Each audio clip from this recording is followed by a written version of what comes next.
where the heck or how the heck are we supposed to find tangent alpha plus beta? Now, we just talked about where the sum formulas for sine and cosine come from. What about this one? I have a sum of angles inside a tangent.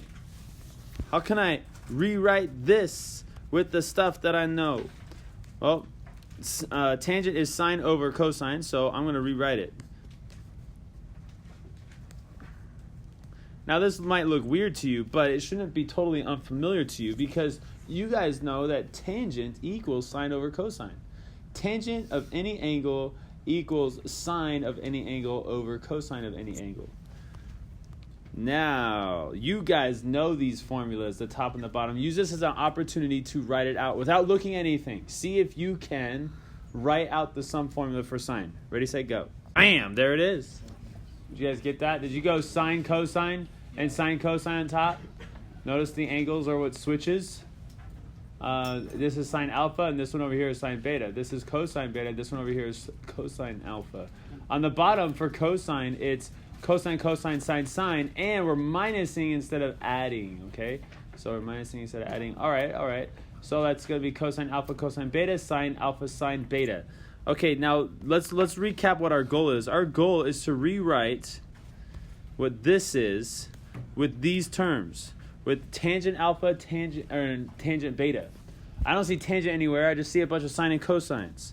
So we're gonna do some fancy schmancy manipulation of this gigantic fraction. Are you guys ready for this? No, I don't think you are, but you're going to go with it anyways. 1 over cosine alpha. Oh, snap. 1 over cosine alpha. I'm going to multiply the top by 1 over cosine alpha and the bottom by 1 over cosine alpha. I know you might be tripping right now. I know it's a lot of writing and stuff, but hang with me. On the top we have 2 terms. We're going to go this times this and this times this. Okay, we're going to multiply it to both. So the first one and then the second one. What do we get? I will show you. I'm going to write sine alpha, and I'm going to put the cosine alpha underneath this one, and I'm going to keep the cosine beta chilling all by himself. I'm going to write everything out for this one, but then the next time I'm going to simplify it a little bit more. Okay, now I'm going to do the second one. 1 over cosine alpha times this guy. Now, because it has an alpha, I'm going to leave the sine beta out of it, and I'm going to write cosine alpha divided by cosine alpha. And that one's nice. That one's actually going to simplify a little bit.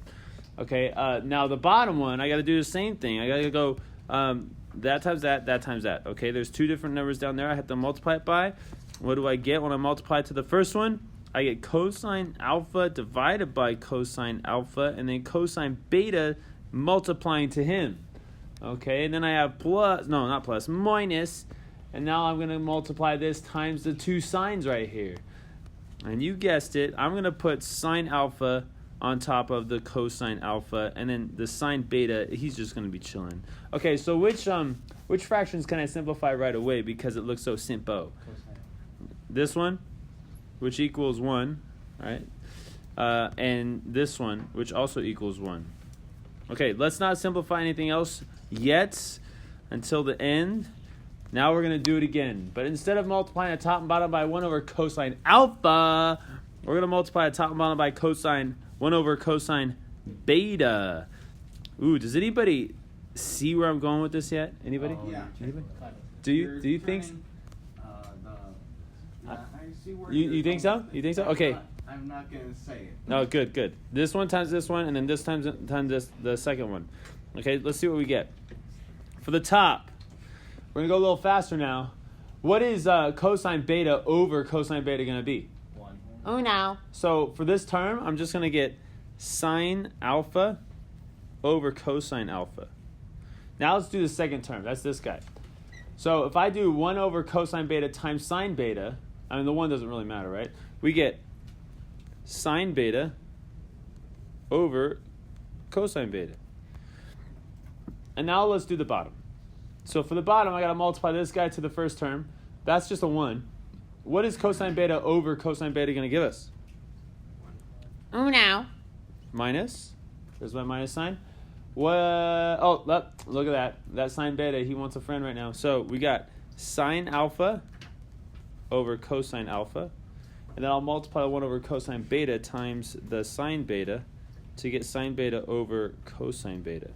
Ooh, do you guys see it? Do you see it? No? Yes? No? How can you rewrite this guy? He's first on our list. Yeah, we can rewrite him as tangent alpha plus.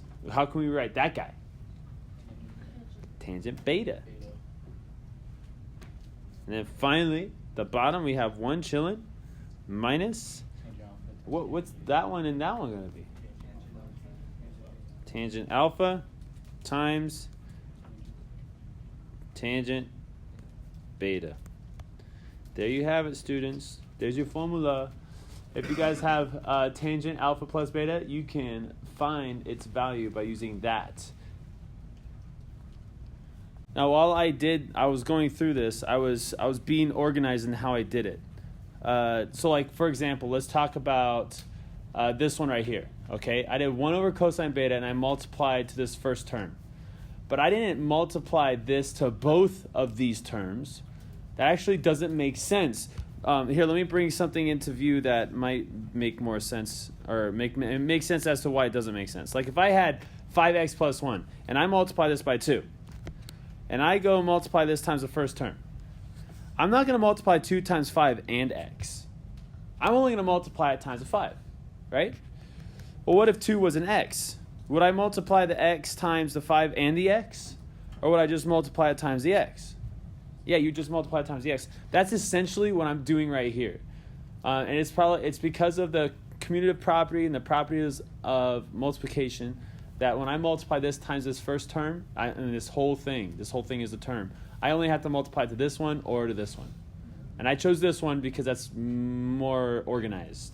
Because cosine beta over cosine beta, that'll equal 1, and I don't have to do any simplifying later. I can just see it right there, and I don't have to write it anymore. So that's 1, and 1 times sine alpha over cosine alpha is sine alpha over cosine alpha. That's how we get this formula right here. See this formula? Remember I just gave it to you guys before? Now, you know how we get it. I know, some of you guys were angry at me. Stop being angry. Don't give me angry faces.